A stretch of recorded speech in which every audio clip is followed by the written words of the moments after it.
You are listening to PR Radio Station of America. It was early Friday morning in Franklin Park, Illinois. The streets still carried the calm of dawn, bathed in pale orange light from the rising sun. The air was cool and fresh, carrying the faint smell of dew on grass. Silverio Villegas González, a 38-year-old father from Mexico, was driving along a quiet stretch of road on his way to work.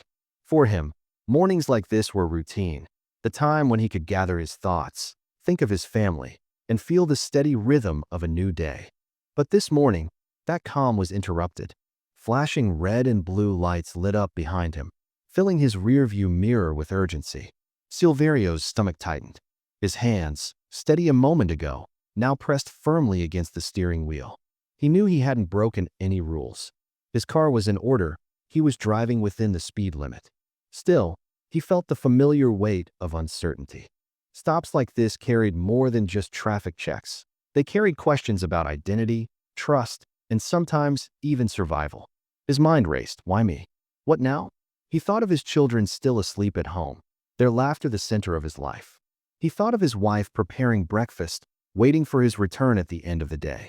More than anything, he thought of his responsibility, to be present for them, to keep moving forward no matter what. Behind him, the officer stepped out of the patrol vehicle.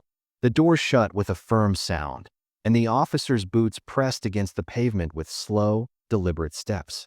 Each stride brought him closer to Silverio's car.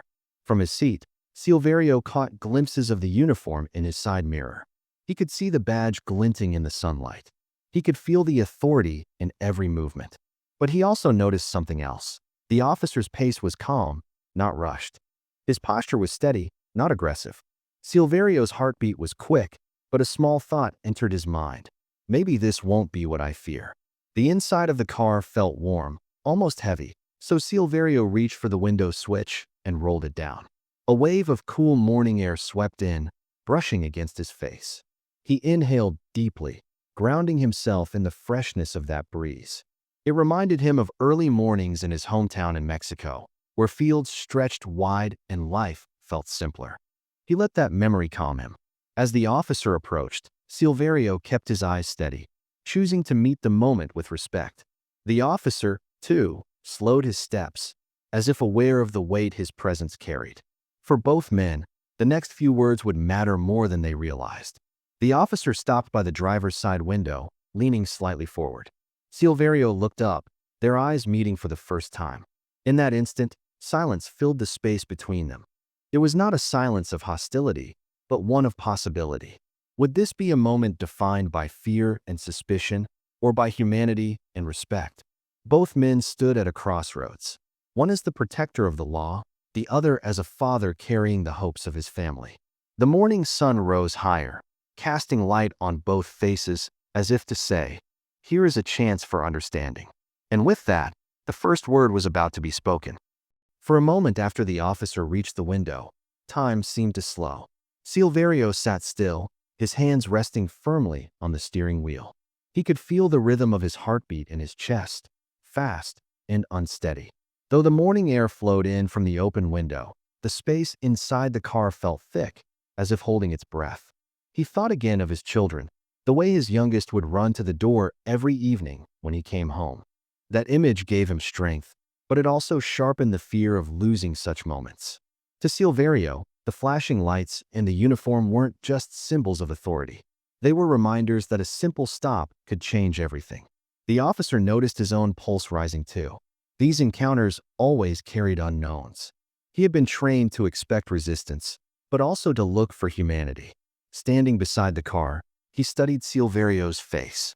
He saw tension, yes, but not aggression. He saw worry, but also restraint. In those seconds, the officer thought of his own family, his wife, his children, the reason he chose to serve. He knew the weight of responsibility pressed equally on both sides of this window. A choice hung in the balance. He could approach with force, or he could approach with respect. Silverio's thoughts wandered to the sacrifices that had brought him here. Leaving behind his hometown in Mexico, working long hours in Chicago, sending money back to his mother, building a life piece by piece. He whispered quietly under his breath, a small prayer for calm. He was not a criminal. He had no record. He was a man carrying dreams, like countless others. That prayer, though soft, steadied his hands and reminded him of something larger than fear, dignity. The officer, standing firm, took a slow breath. He remembered his training on de-escalation, how words could build bridges where silence built walls. He let his posture relax slightly, easing the tension that had filled the air. Silverio noticed the shift. The rigid outline of authority softened into something more human. For the first time since the lights had flashed, he felt a spark of hope. Perhaps this moment would not define him as a suspect, but as a person. The silence stretched a few seconds longer, heavy but not hostile. Both men were measuring one another, testing the ground before stepping further. Silverio thought, if I stay calm, maybe he will see me for who I am, a father, a worker, a man. The officer thought, if I speak with respect, maybe this can end in peace. The tension still lingered, but within it was the seed of possibility. The stage was set for conversation, not confrontation. And in that fragile balance, the story was ready to move forward. The silence finally broke. The officer leaned slightly toward the open window and spoke in a calm voice. "Good morning, sir," he said, steady and respectful. The words caught Silverio off guard. They weren't sharp or demanding. They carried a tone of courtesy.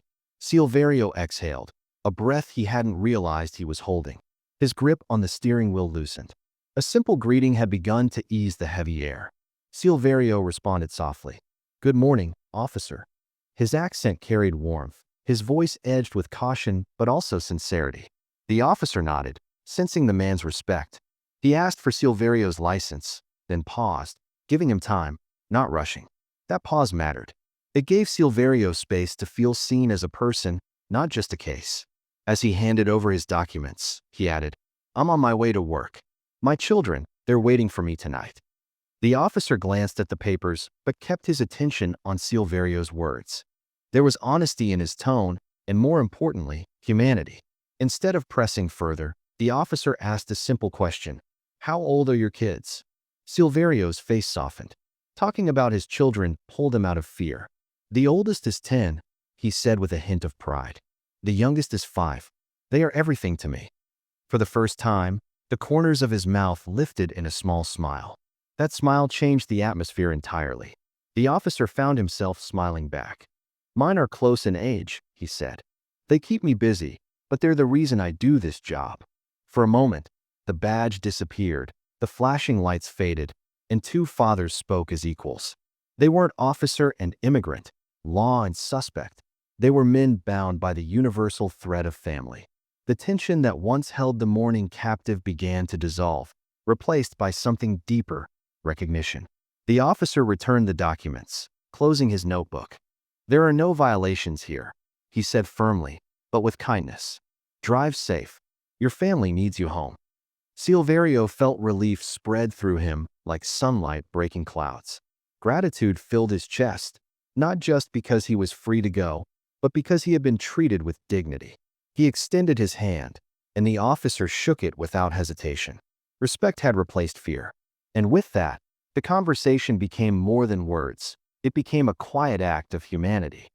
The officer held Silverio's documents in his hand for a moment longer, then gave them back carefully.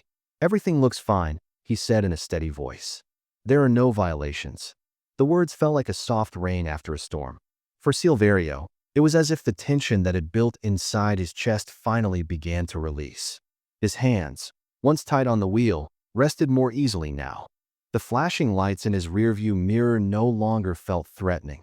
They became background color, fading into the morning light. Silverio's eyes flickered with relief. He thought of how he would return home that evening and see his children's faces light up when he walked through the door. That simple promise, to go back to them unharmed, was everything. He whispered, "Thank you, officer," with genuine gratitude. His voice carried not only relief but respect for the way the stop had been handled. The officer gave a small nod, recognizing the weight behind those words. "I just want you to stay safe out there," the officer said. "Your family needs you." It was more than protocol, it was personal. The words were a reminder that both men lived for the people waiting at home. Silverio felt his throat tighten, not from fear this time, but from appreciation. He had expected suspicion, maybe even hostility. Instead, he received kindness. For the first time that morning, he believed that respect could cut through barriers stronger than any badge or border. Silverio extended his hand, a gesture born of humility and courage. The officer looked at it for a brief second, then reached out and shook it firmly. Their eyes met, not as officer and immigrant, but as men. In that handshake lived something larger than the moment itself, proof that understanding could exist even in the most unlikely encounters. The world outside kept moving. Cars passed by, the sun rose higher. But inside that small exchange, time paused, reminding them both of what mattered most. With the documents returned and the handshake exchanged, the officer stepped back. "Drive safe," he said once more, with the tone of someone wishing well, not commanding. Silverio started the engine, his chest lighter than when he had stopped. As he pulled away, the morning seemed brighter, the air fresher, the road ahead more open. For him, this was more than a safe departure. It was a reminder that even in moments of uncertainty, respect could rewrite the story. And as he drove toward his day, Silverio carried not only relief, but hope. As Silverio's car began to roll forward, he glanced one last time in his rearview mirror. The officer was still standing at the roadside, his stance steady but no longer heavy with authority. It was a posture of calm, almost of reassurance. Silverio felt something shift inside him, not just relief at leaving, but a recognition that the morning had become something more than a traffic stop. He whispered softly, almost to himself, "Gracias." At home later that evening, the story of the morning unfolded around the dinner table.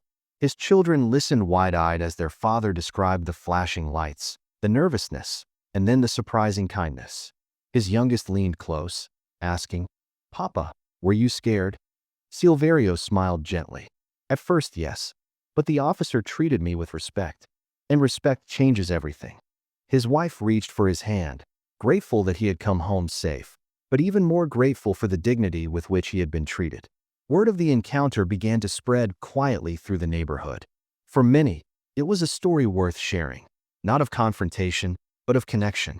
People spoke of how small acts of humanity could ripple outward, reshaping perceptions and softening mistrust. Community advocates pointed to it as an example of how enforcement could be conducted with calm, patience, and dignity. They called it a reminder that behind every stop, there are real lives, real families, and real hopes. The officer, too, carried the encounter with him. Later that night, as he returned home and hugged his own children, he thought of Silverio's words about his family. He realized that their exchange had reminded him of why he wore the badge in the first place. Not to create fear, but to ensure safety and, when possible, to show compassion. For him, the stop was not just routine. It had become a lesson that respect could be as powerful a tool as authority. And so, a day that could have ended with headlines of tragedy instead ended with quiet gratitude. A handshake, a kind word, a safe return home. These simple gestures rewrote the script. Silverio drove forward with renewed faith that dignity still had a place in the world. The officer walked back to his car knowing that humanity, when chosen, always leaves the strongest mark. And in Franklin Park, Illinois, a Friday morning stop became a story not of fear, but of hope. Proof that even in uncertain moments, respect can lead the way. This is the end of that story. Now tell me in the comments, what's your most unbelievable story? I'll read out the funniest ones in the next video. Do not forget to hit a like button and subscribe. See you.